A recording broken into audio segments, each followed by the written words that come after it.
1 Samuel 15. Samuel said to Saul, I am the one the Lord sent to anoint you king over his people Israel. So listen now to the message from the Lord. This is what the Lord Almighty says. I will punish the Amalekites for what they did to Israel when they waylaid them as they came up from Egypt. Now go, attack the Amalekites, and totally destroy all that belongs to them. Do not spare them. Put to death men and women, children and infants, cattle and sheep, camels and donkeys. So Saul summoned the men and mustered them at Telaim, 200,000 foot soldiers and 10,000 from Judah. Saul went to the city of Amalek and set an ambush in the ravine. Then he said to the Kenites, Go away, leave the Amalekites, so that I do not destroy you along with them.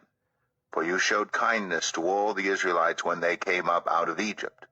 So the Kenites moved away from the Amalekites.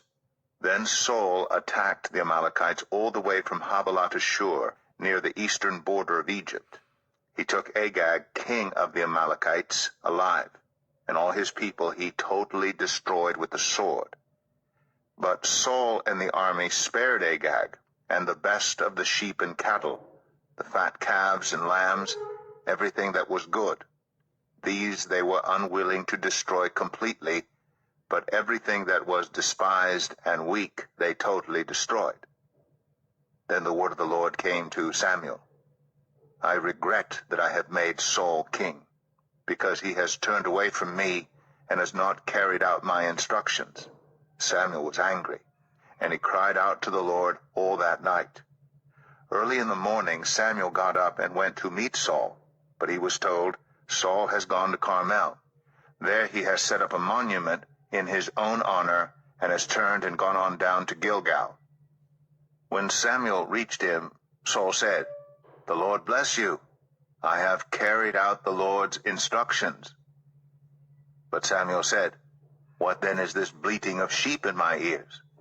What is this lowing of cattle that I hear? Saul answered, The soldiers brought them from the Amalekites. They spared the best of the sheep and cattle to sacrifice to the Lord your God, but we totally destroyed the rest. Enough, Samuel said to Saul. Let me tell you what the Lord said to me last night. Tell me, Saul replied. Samuel said, Although you were once small in your own eyes, did you not become the head of the tribes of Israel? The Lord anointed you king over Israel, and he sent you on a mission saying, Go and completely destroy those wicked people, the Amalekites. Wage war against them until you have wiped them out. Why did you not obey the Lord? Why did you pounce on the plunder and do evil in the eyes of the Lord? But I did obey the Lord, Saul said. I went on the mission the Lord assigned me. I completely destroyed the Amalekites and brought back Agag their king.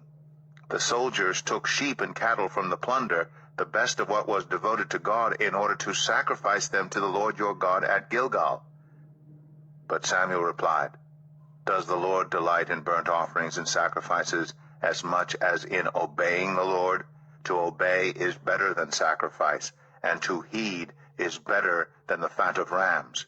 For rebellion is like the sin of divination, and arrogance like the evil of idolatry. Because you have rejected the word of the Lord, he has rejected you as king. Then Saul said to Samuel, I have sinned. I violated the Lord's command and your instructions. I was afraid of the men, and so I gave in to them. Now I beg you, forgive my sin and come back with me so that I may worship the Lord. But Samuel said to him, I will not go back with you. You have rejected the word of the Lord, and the Lord has rejected you as king over Israel. As Samuel turned to leave, Saul caught hold of the hem of his robe, and it tore. Samuel said to him, The Lord has torn the kingdom of Israel from you today, and has given it to one of your neighbors, to one better than you. He who is the glory of Israel does not lie or change his mind, for he is not a human being, that he should change his mind. Saul replied, I have sinned. But please honor me before the elders of my people and before Israel. Come back with me, so that I may worship the Lord your God. So Samuel went back with Saul, and Saul worshipped the Lord. Then Samuel said, "Bring me Agag, king of the Amalekites." Agag came to him in chains, and he thought, "Surely the bitterness of death is past." But Samuel said, "As your sword has made women childless, so will your mother be childless among women." And Samuel put Agag to death before the Lord at Gilgal. Then Samuel left for Ramah. But Saul went up to his home in Gibeah of Saul. Until the day Samuel died, he did not go to see Saul again, though Samuel mourned for him, and the Lord regretted that he had made Saul king over Israel.